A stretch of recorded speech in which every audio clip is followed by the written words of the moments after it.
A widow. A forgotten motel in the desert. A locked door marked Room 12. And behind it, a secret worth $25 million.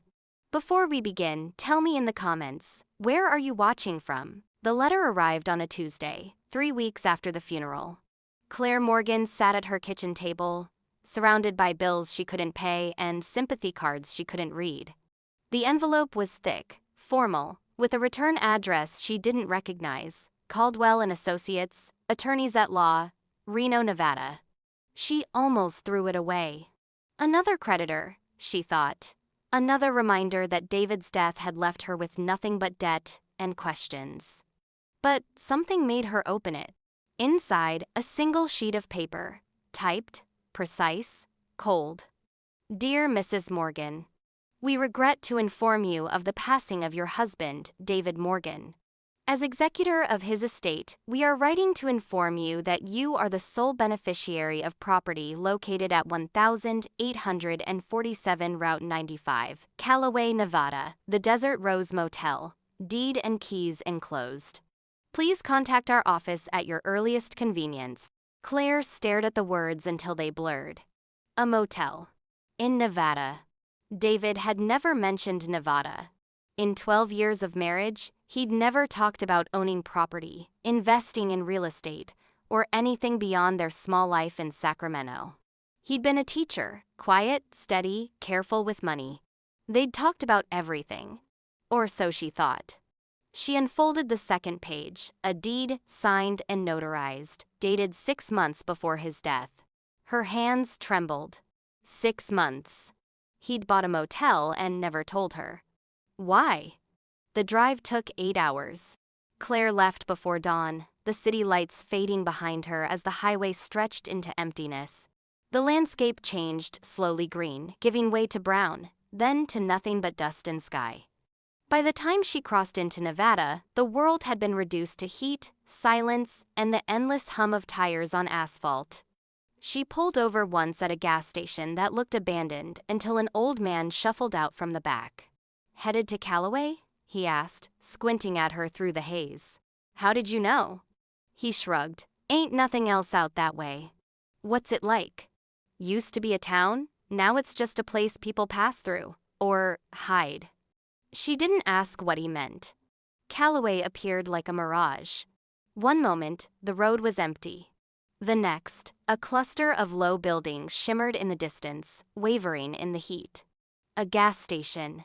A diner with boarded windows. A post office that looked like it hadn't seen mail in decades. And at the far edge of town, rising from the desert like something left behind by time, the Desert Rose Motel. Claire pulled into the gravel parking lot and turned off the engine. The silence was immediate, heavy, like the air itself had stopped moving. The motel was a relic from the 1950 seconds. 2 stories of faded pink stucco, iron railings rusted orange, and a neon sign that read vacancy in letters half dead from the Sunday.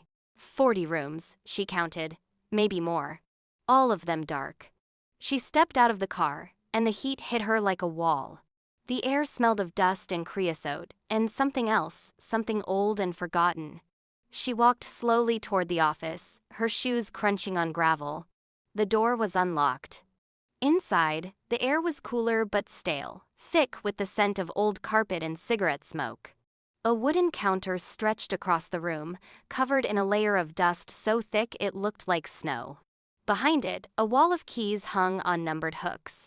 All of them were there. Except one. Room 12. You're Claire. She spun around. An old man stood in the doorway, backlit by the Sunday. His face was weathered, lined deep as tree bark, his eyes sharp beneath a wide-brimmed hat. I'm Earl, he said. Caretaker. Been watching the place since David passed. Her throat tightened at the sound of her husband's name. You knew him? Not well. He came out here once, maybe twice a year, paid me to keep the lights on, make sure the place didn't fall apart. Why did he buy it? Earl's expression didn't change. Didn't ask, wasn't my business. He stepped inside and set a ring of keys on the counter. Everything's yours now, utilities are paid up through the month. After that, it's on you. Claire picked up the keys, feeling their weight. What about room 12? Earl went still. What about it? The key's missing. He looked at her for a long moment, then shook his head. That one stays locked. Why? Because your husband said so. But he's gone. Doesn't matter. Earl turned toward the door. Some doors are meant to stay closed. Wait. But he was already walking away, his boots crunching across the gravel, disappearing into the blinding light. Claire stood alone in the empty office, the keys cold in her palm. She looked at the wall of hooks. Room 12's hook was empty. But the door itself, she could see it from where she stood, at the far end of the second-floor walkway. Faded pink paint, rusted number, chain wrapped around the handle. And beneath the chain, a sliver of darkness. The door wasn't fully closed. It was open. Just slightly. As if something inside was waiting. Claire stood in the office for a long time after Earl left. The silence pressed against her ears like water. She looked at the wall of keys again, then at the door to room 12 inches the distance. The chain wrapped around its handle gleamed faintly in the afternoon light. And the door still open, just a crack seemed to watch her back. She forced herself to move. The motel was larger than it looked from the road. 40 rooms spread across 2 floors, connected by an outdoor walkway with iron railings that left rust stains on her hands. Claire started on the first floor, unlocking doors one by one. Most rooms were empty, bare mattresses, water-stained walls, curtains bleached white by the Sunday. But some rooms still had belongings inside. A suitcase in room 4, covered in dust. A pair of shoes by the bed in room 7. A jacket hanging in the closet of room 9, the fabric stiff and faded. It felt like people had left in a hurry. Or never left at all. By the time she reached the second floor, the sun had dropped lower, casting long shadows across the walkway. The air was still hot, thick, hard to breathe. Claire paused at the top of the stairs, wiping sweat from her forehead. Room 12 was at the far end of the walkway, past 11 other doors. From where she stood, she could see the chain more clearly now. Heavy, industrial, wrapped tight around both handles. But the gap in the door had widened. She was sure of it. When she'd first arrived, it had been barely visible, a sliver of darkness. Now it was an inch, maybe more. Enough to see inside. Except there was nothing to see. Just black. Claire walked toward it slowly, her footsteps echoing on the metal walkway. The closer she got, the colder the air felt. She stopped a few feet away, staring at the gap. Hello? Her voice sounded small, swallowed by the emptiness. No answer. She reached out, fingers trembling, and touched the chain. It was warm. Too warm. Like someone had been holding it. She pulled her hand back and stepped away, her pulse hammering. Then she turned and walked quickly back to the office. That night, Claire slept in room 1. It was the only room with a working air conditioner, and the only one that didn't feel like someone was still living there. She lay on top of the sheets, too tired to unpack, staring at the ceiling. The hum of the AC was the only sound. Until it wasn't. Footsteps. Slow. Deliberate. Moving along the walkway above her. Claire sat up, her breath catching. The footsteps stopped. Then started again. Closer this time. She grabbed her phone, but there was no signal. The footsteps continued, steady and rhythmic, until they reached the end of the walkway. Then silence. Claire waited, her heart pounding. Nothing. She lay back down, trying to convince herself it was the building settling. The wind, her imagination. But then she saw it. A thin line of light, flickering beneath her door. Not from the walkway outside. From inside the motel. From the direction of room 12. Morning came too slowly. Claire barely slept. Every creak, every shift of the building made her flinch. When the sun finally rose, she walked outside and stood in the parking lot, breathing in the dry desert air. Earl's truck was parked by the office. She found him inside, brewing coffee on a hot plate. "You hear anything last night?" she asked. He didn't look up. "Like what?" Footsteps on the second floor. Could have been anything. Wind, animals, place is old. And the light? Now he looked at her. What light? Under my door, coming from upstairs. Earl set down his mug. Room 12? I don't know. Maybe. He shook his head slowly. Then you already know the answer. What does that mean? Means your husband didn't lock that door for no reason? Claire crossed her arms. Earl, I need to know what's in there. No, you don't. He was my husband. Was, Earl said quietly. Past tense. Whatever's in that room, it belonged to the man he used to be, not the one you married. The words hit harder than she expected. Then who was he? Earl picked up his mug and walked toward the door. Someone who knew how to keep secrets. After he left, Claire searched the office. She went through every drawer, every cabinet, every file box stacked in the back room. Most of it was junk, old receipts, maintenance logs, tax documents from the 1980 seconds. But in the bottom drawer of the desk, she found something. A guest book. Leather-bound, edges worn smooth. She opened it carefully. The entries went back decades. Names, dates, room numbers. Most were ordinary families passing through, salesmen, retirees. But as she flipped through the pages, she noticed a pattern. Every few months, someone checked into room 12. Different names every time, but always the same notation in the margin, paid in full, no record. And at the bottom of the last entry, dated 3 months before David's death, someone had written in pencil, "If you're reading this, don't open the door." Claire's hands shook. She slammed the book shut and stood, her pulse racing. That's when she saw it. A photograph slipped between the pages, falling to the floor. She picked it up. It was torn in half. One side showed David younger, maybe in his 20s, smiling at the camera. The other side was missing. But she could see the edge of someone's shoulder, a hand resting on David's arm. Someone he'd been close to. Someone he'd never mentioned. Claire turned the photograph over. On the back, in faded ink, Room 12, 1998, The Only Way Out. That night, Claire stood outside room 12. She'd tried every key on the ring Earl had given her. None of them fit. The chain was too thick to cut with anything she had. But the gap in the door was wider now. Wide enough to see inside. She pulled out her phone and turned on the flashlight. The beam cut through the darkness, revealing a bed, neatly made, a table, a chair, and on the wall, something that made her breath stop. Photographs, dozens of them, pinned in rows. Faces she didn't recognize, and in the center, larger than the rest, David's face. But not alone. Standing beside him was a woman Claire had never seen before. Dark hair, sharp eyes, smiling, her arm around his waist. Before Claire could process it, something slid under her door downstairs. She heard it, the soft scrape of paper on tile.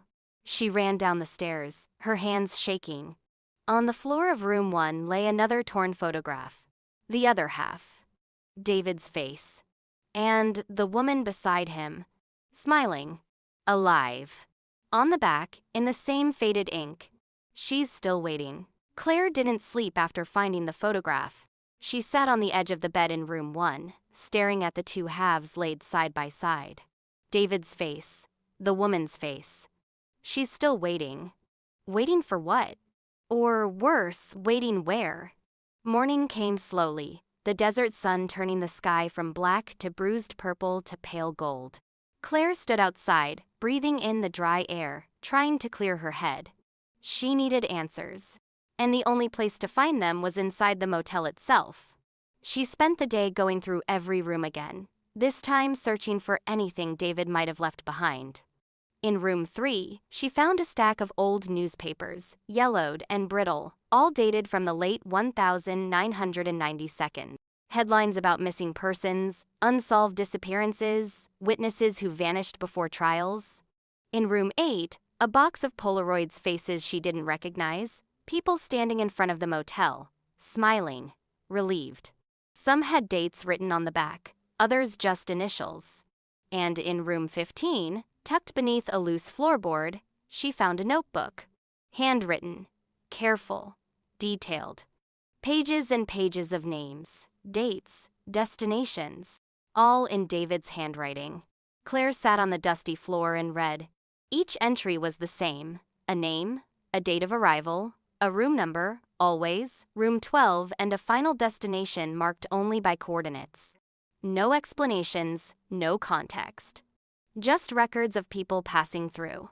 People who needed to disappear. Her hands trembled as she turned the pages. David hadn't just owned this motel. He'd been running something. A network. A system. A way to make people vanish. That afternoon, Claire drove into town. The diner was the only place still open, a low building with peeling paint and a neon sign that buzzed in the heat. Inside, the air was cool and smelled of coffee and grease. A waitress stood behind the counter, maybe 60, with tired eyes and a name tag that read Dot. "You're the one who bought the motel," Dot said, not a question. "Inherited it."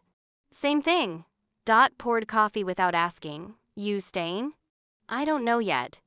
Dot studied her for a moment, then leaned against the counter. "Your husband never came into town much, kept to himself, but people knew what he was doing out there."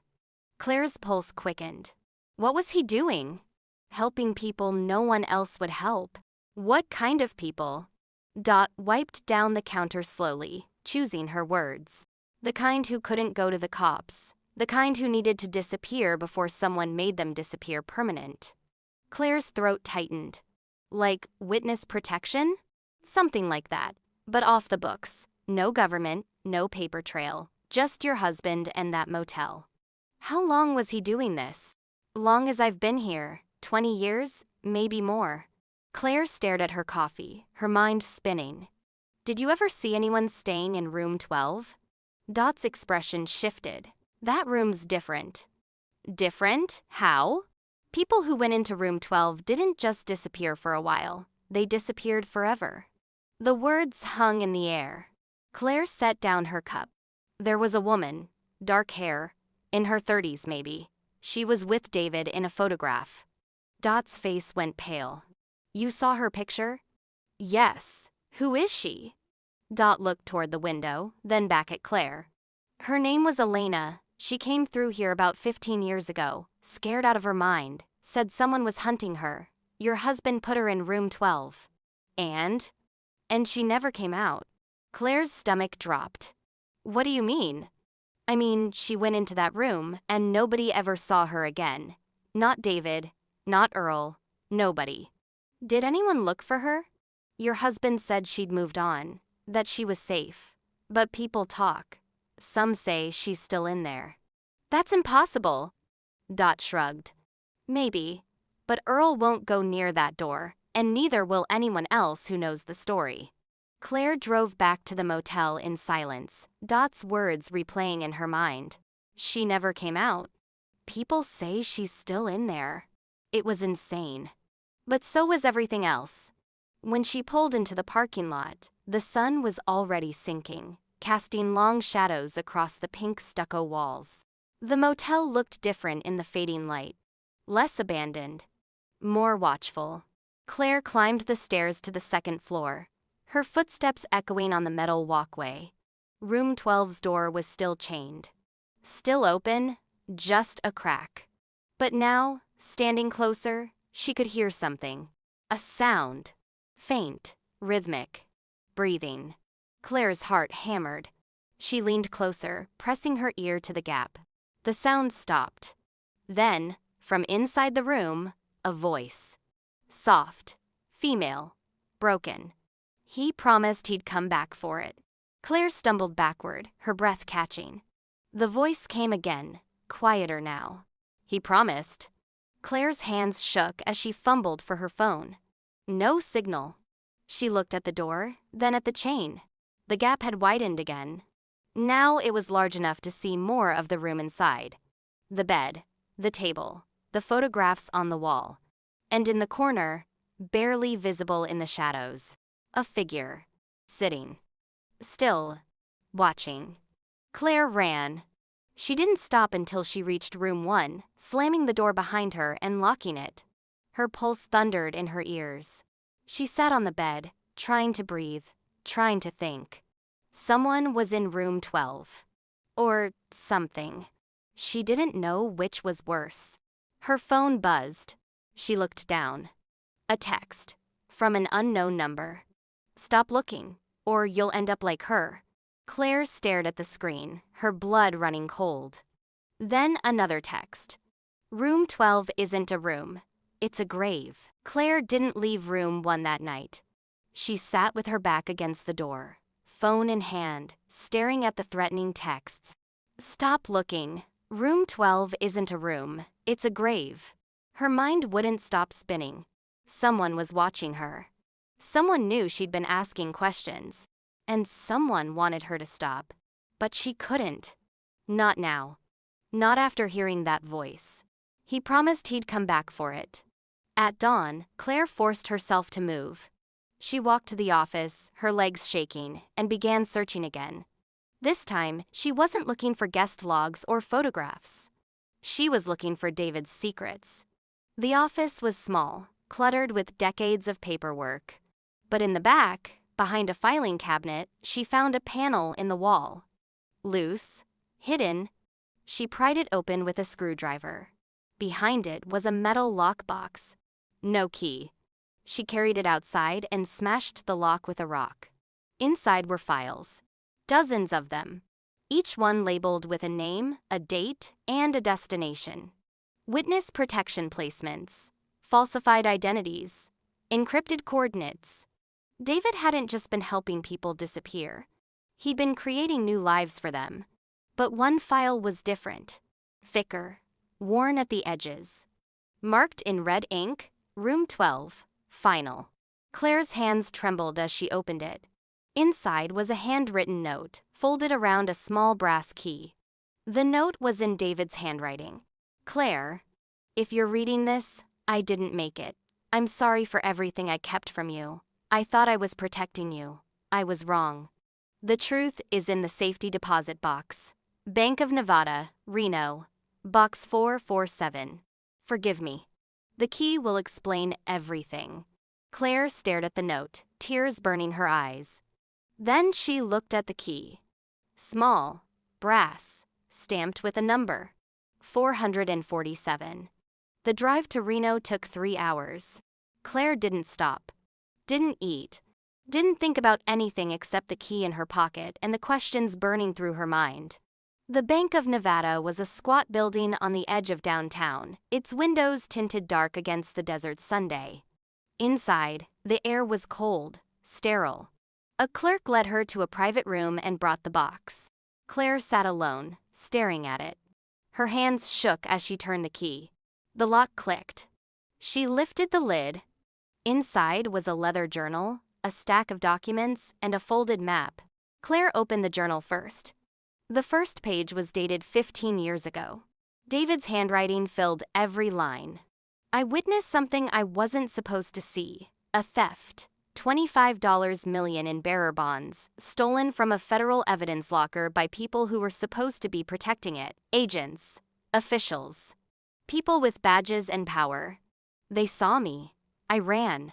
I've been running ever since." Claire's breath caught. She turned the page. "I couldn't go to the authorities. They were the authorities. So I did the only thing I could. I hid the evidence. And I disappeared. The motel became my cover. A place to help others like me. People who'd seen too much. People who needed to vanish. But I kept the proof.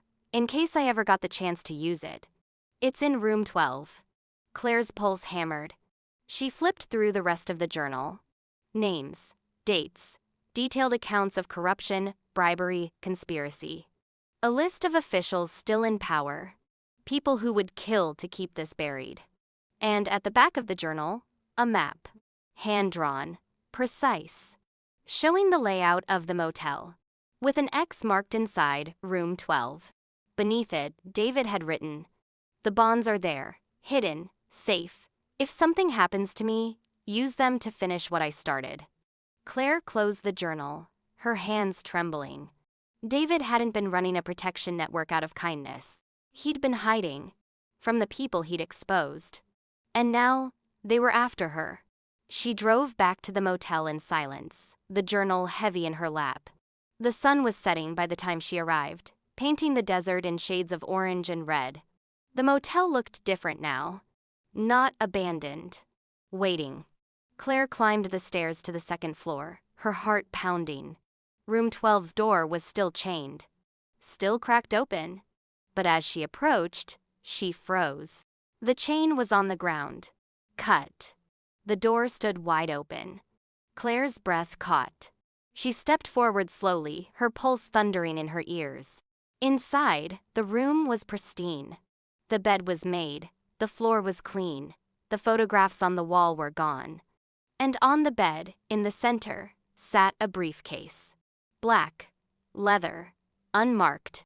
Claire stepped inside, her legs shaking. The air was cold. Too cold.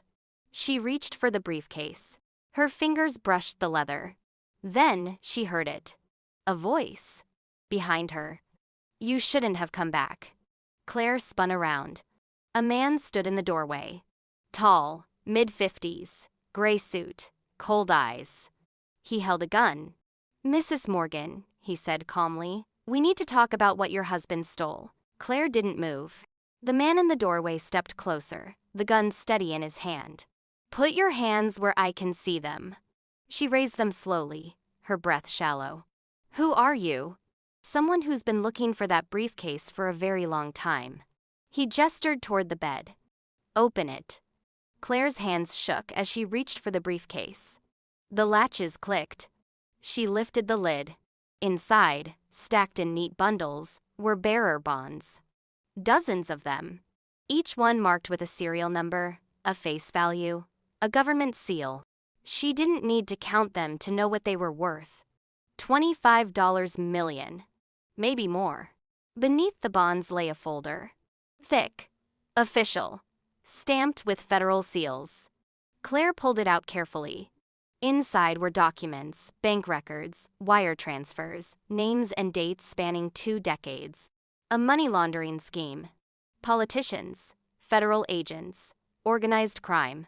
All connected. All guilty.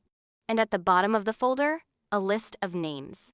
People still in power. People who would do anything to keep this buried.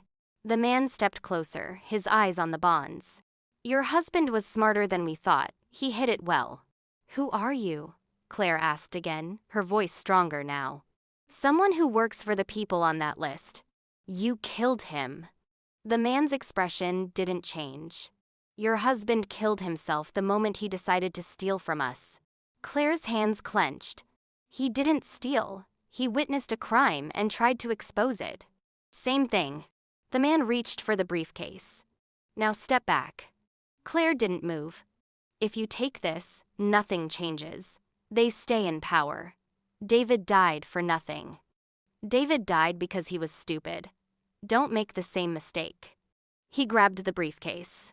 That's when Claire heard it. A voice. From the hallway. "Put the gun down." Earl stood in the doorway, a shotgun leveled at the man's chest. The man froze. "Earl," he said calmly, "this doesn't concern you." "The hell it doesn't. I've been watching this place for 20 years. Knew someone would come eventually. Then you know what's in that case, and you know what happens to people who get in the way. I'm old. Don't care much about what happens to me anymore." Earl's finger moved to the trigger. "But I cared about David, and I'm not letting you take what he died protecting." The man's jaw tightened. Then he lowered the gun. "This isn't over." "Yeah, it is." Earl fired a warning shot into the ceiling. The man dropped the briefcase and ran. Claire sank to the floor, her legs giving out. Earl lowered the shotgun and walked over, picking up the briefcase. "You okay?" She nodded, though she wasn't. "How did you know?" "Saw the car circling, figured they'd finally made their move. They'll come back." "Probably." Earl handed her the briefcase. "That's why you need to finish this." Claire looked at the bonds, then at the documents. "How?" The way David wanted, use the evidence, expose them. I don't know how. You're smarter than you think. Earl turned toward the door. And you're braver than David ever was. That night, Claire sat in room 1, the briefcase open on the bed. She stared at the bonds, at the documents, at the names. If you've been following her story this far, don't forget to like this video and subscribe for more stories that prove every secret has a price. Her phone buzzed. A text from an unknown number. We know where you are. Give us the bonds, or you'll end up like David. Claire's hands shook. Then another text. You have 24 hours. She set the phone down and closed her eyes. David had spent 15 years running, hiding, protecting her from this. And now she had a choice. Run. Or fight. She thought about the journal, about the people David had helped, the lives he'd saved, the justice he'd died trying to deliver. She opened her eyes and looked at the briefcase. Then she picked up her phone and made a call. The next morning, a black car pulled into the motel parking lot. 2 men in suits stepped out. They walked toward the office, their expressions cold, professional. One of them knocked on the door of room 1. No answer. He knocked again. Mrs. Morgan, we know you're in there. Still nothing. He nodded to the other man, who kicked the door open. The room was empty. The briefcase was gone. On the bed lay a single note, handwritten. You're too late. The evidence is already gone, and the world is about to know what you did. The man's face went pale. He pulled out his phone and dialed. We have a problem. Claire sat in a diner 200 miles away, the briefcase beside her. Across from her sat a woman in her 40s, sharp-eyed, professional. A federal prosecutor. You're sure about this? The woman asked.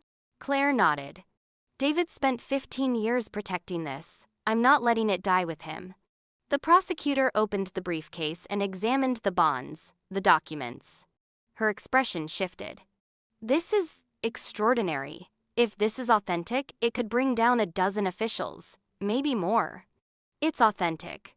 The prosecutor looked at Claire. You understand what you're risking? These people won't stop.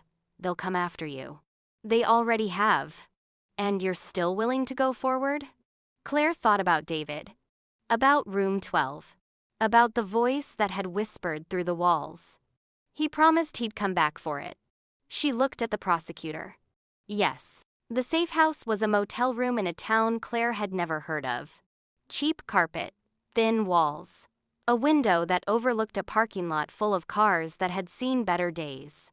The prosecutor had arranged it. Stay here. Don't leave. Don't call anyone. We'll contact you when it's safe. That had been 3 days ago. Claire hadn't slept. She sat on the edge of the bed, staring at the wall, replaying everything in her mind. David's journal, the bonds, the names, the man with the gun. Earl's shotgun blast. The threats. You'll end up like David. She closed her eyes and tried to breathe. But all she could see was room 12. The open door. The pristine bed. The briefcase. And the voice? He promised he'd come back for it. On the 4th day, the prosecutor called. We're moving forward. The evidence is solid. Arrests will be made within the week. Claire's voice was flat. And then what? Then it's over. You'll be safe. Will I? A pause. We'll do everything we can to protect you. That's not an answer. The prosecutor sighed.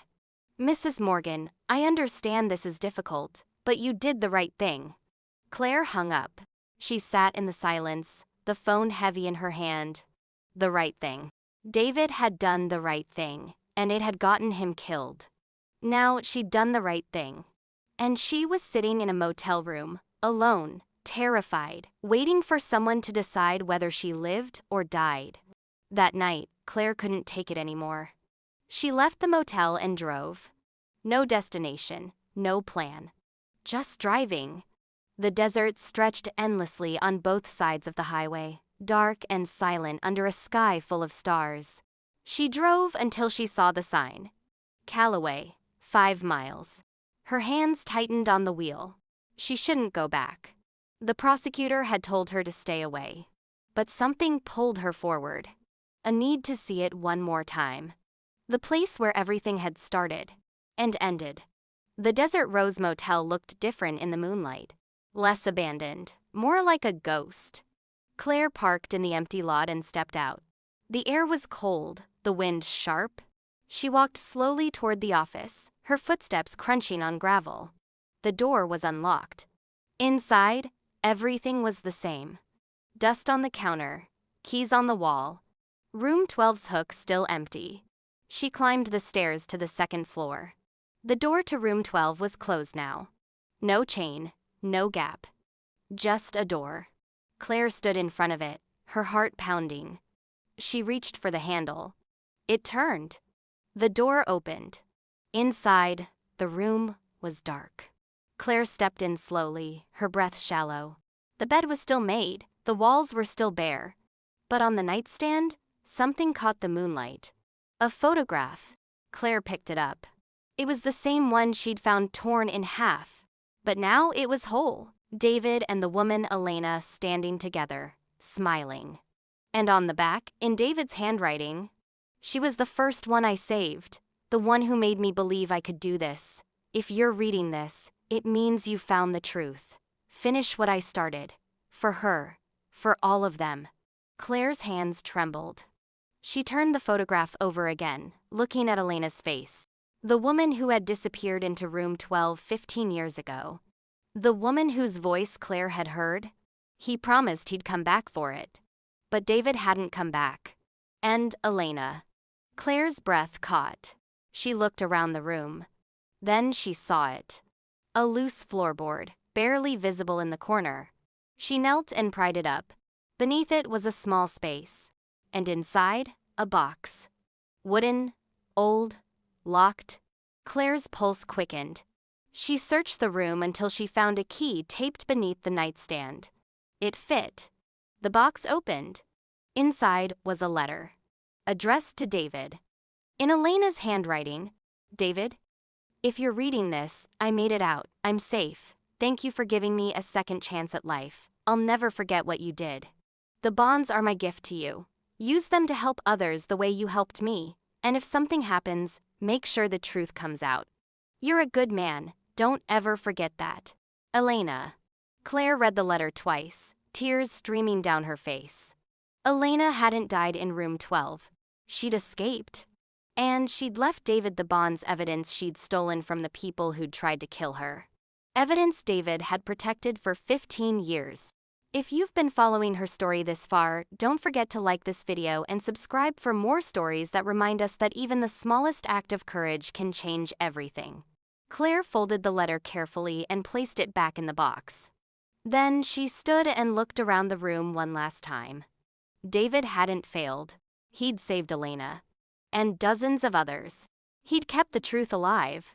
Now it was her turn to finish it. Claire walked back to her car, the letter in her pocket. She pulled out her phone and called the prosecutor. "I need to testify. Mrs. Morgan. I need to tell the whole story, David's story, Elena's story, all of it." A pause. "That puts you at risk." "I know. Are you sure?" Claire looked back at the motel, at room 12's dark window. "Yes." The next morning, Claire sat in a federal courthouse, waiting. The prosecutor had arranged for her to give a deposition, to tell everything she knew, to put David's evidence and his sacrifice on the record. She was terrified, but she was ready. A door opened. A man stepped out. Older, gray hair, kind eyes. He introduced himself. "Mrs. Morgan, I'm Lucas Grant. I was David's handler when he was working with the Bureau." Claire's breath caught. "You knew him?" "For 15 years. He was one of the bravest people I've ever known." Lucas sat down beside her. "He talked about you, all the time, said you were the reason he kept going." Claire's throat tightened. "He never told me any of this. He was protecting you. The less you knew, the safer you were." "I'm not safe now." "No," Lucas said quietly. "But you're doing what he couldn't. You're finishing it." He handed her a burner phone. If you're going to do this, you do it right, and you do it now. Claire looked at the phone, then at Lucas. What do I do?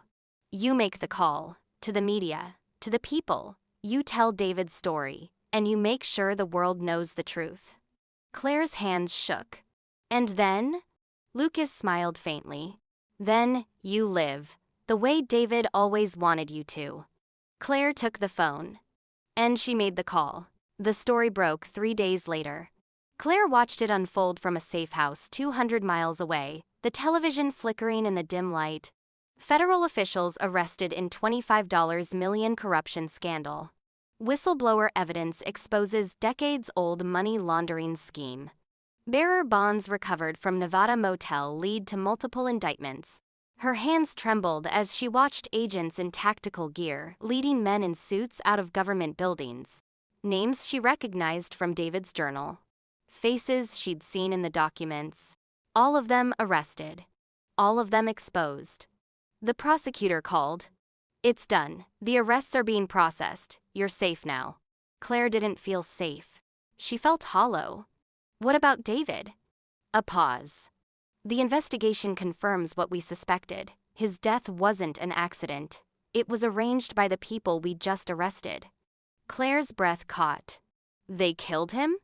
Yes, he knew too much, and he refused to hand over the evidence. She closed her eyes, tears burning. He died protecting it. He died protecting you, the prosecutor said quietly. If you'd known what he had, they would have come for you too. Claire hung up. She sat in the silence, staring at the television. David hadn't left her out of selfishness. He'd left her to keep her alive. A week later, Lucas drove her back to the motel. The desert looked the same. Endless, silent, unforgiving. But the motel was different now. FBI tape still hung across some of the doors. Tire tracks scarred the gravel parking lot. Room 12's door was open. Claire walked toward it slowly, her heart pounding. Lucas stayed by the car, giving her space. Inside, the room was empty. The bed was stripped. The walls were bare. The FBI had taken everything, the photographs, the documents, the evidence. But as Claire stood in the center of the room, she felt something. Not fear. Not grief. Peace. This room wasn't a grave. It was a sanctuary. A place where David had saved lives. Where Elena had found safety. Where the truth had waited, patient and silent, for someone brave enough to find it. Claire walked to the window and looked out at the desert. Then she saw it. A loose board beneath the windowsill. She knelt and pried it up. Inside was an envelope. Her name written on the front in David's handwriting. Her hands shook as she opened it. Claire, if you're reading this, it means I didn't make it. I'm sorry. I'm sorry for all the lies, for all the secrets, for leaving you in the dark. I wanted to tell you. Every day, I wanted to. But I was afraid you'd be in danger, afraid you'd hate me, afraid you'd leave. The truth is, I wasn't the man you thought I was. I was running, hiding, pretending to be someone I wasn't. But with you, I felt real. For the first time in my life, I wasn't a man with a past. I was just David.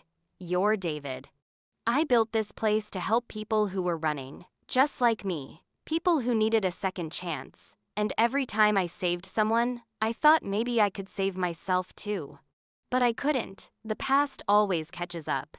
If you found this letter, it means you've found the evidence. And if you're reading it, it means you're stronger than I ever was. I know you, Claire. I know you'll want to finish what I started. And I know you're scared. But you're not alone. You never were. The people I helped, they're out there, living new lives, free because someone gave them a chance. That's what Room 12 was, a chance. And that's what I'm giving you now. The choice is yours. Walk away, or finish it. But whatever you decide, know this. I loved you. From the moment I met you until the moment I died. You were my second chance. And you were always stronger than you knew. David. Claire folded the letter carefully, tears streaming down her face. She pressed it to her chest and let herself cry. For the husband she'd lost. for the hero she'd never known, for the life they could have had if the world had been kinder, but also for the strength she'd found, for the truth she'd uncovered, for the justice she'd delivered. When the tears stopped, she stood and walked to the door. Lucas was waiting outside. "You okay?" Claire nodded. "I found a letter." "From David?" "Yes." Lucas looked at her, his expression gentle. "What did it say?" Claire smiled faintly. "That I was always stronger than I knew." That night, Claire stood on the motel's roof, looking out at the desert. The stars burned brightly overhead, and the wind was soft and cool. She thought about David's letter, about room 12, about Elena, and all the others who had passed through. And she realized something. David hadn't left her a burden. He'd left her a gift. A place where people could start over. A place where secrets became second chances. And now it was hers. She looked down at the motel, at the faded pink walls and the rusted sign. And she whispered into the night, "I'll finish it, David, I promise." Below, room 12's door stood open, waiting. Not for the past, for the future. 6 months later, the Desert Rose Motel looked different. The pink stucco had been repainted, soft and clean against the blue desert sky. The rusted neon sign was gone, replaced by a wooden one that read, "Safe Harbor." The parking lot was full. Not with abandoned cars, but with life. Children played on the gravel while their mothers sat in the shade, talking quietly. A woman hung laundry on a line stretched between 2 posts, the fabric snapping in the wind. And in the office, Claire Morgan stood behind the counter, answering the phone. "Yes, we have space. Come when you're ready. No questions asked." She hung up and looked out the window. The motel had become what David always intended. A place where people could disappear. Not from the law. From danger? Claire had used the reward money from the bearer bonds, $2 million, from the federal government for exposing the conspiracy to transform the motel into a shelter. A safe house for women escaping domestic violence. For families running from threats. For anyone who needed a second chance. She'd hired staff, renovated rooms, built a playground, and she'd kept room 12 exactly as it was, untouched. A memorial to David and everyone he'd saved. That evening, as the sun dipped low, Claire walked to room 12. The door was locked now, a brass plaque beside it that read, "In memory of David Morgan and all those who found refuge here." Claire unlocked the door and stepped inside. The room was clean, preserved. The bed made, the walls bare. On the nightstand sat a photograph. David and Elena, smiling. And beside it, the letter David had written. Claire read it again, her fingers tracing the words. "You were always stronger than you knew." She folded the letter carefully and placed it back. Then she whispered, "I finished it, David." Her voice was steady. "The people you helped, they're safe. The people who hurt you, they're in prison. And the people who need help, now they're here." She looked around the room. Room 12 isn't a secret anymore, it's a promise. The wind outside picked up, rattling the window softly. Claire smiled. "We're safe now." She stepped outside and locked the door one last time. The desert stretched endlessly before her, glowing gold in the fading light. A car pulled into the parking lot. A woman stepped out, a child in her arms. She looked scared, exhausted. Claire walked toward her. "Welcome to Safe Harbor," she said gently. "You're safe here." The woman's eyes filled with tears. "Thank you." Claire led her inside, past the office, past the other rooms, to a place where she could rest. Where she could breathe. Where she could begin again. Later that night, Claire sat on the roof of the motel, the same place David must have sat countless times. The stars burned brightly overhead. The wind was cool and soft. She thought about the woman she'd been 6 months ago. Broken, lost, drowning in grief. And she thought about the woman she was now. Stronger, purposeful, free. David hadn't left her a burden. He'd left her a gift. The gift of knowing that even in loss, there was a way to begin again. That even in the darkest places, light could still find a way in. She looked down at the motel, at the lights glowing in the windows, at the families inside, safe and warm. And she whispered into the night, "Thank you, David, for everything." The wind carried her words across the desert, into the vastness. And for the first time in a long time, Claire felt at peace. The Desert Rose Motel, now safe harbor, stood strong against the desert sky. No longer abandoned. No longer hiding secrets. It was alive. And so was she. She thought the motel was all he left behind, but what he really left was proof that love doesn't end when someone dies, it just finds new ways to protect us. Sometimes the greatest act of love is the secret we keep until someone's strong enough to carry it.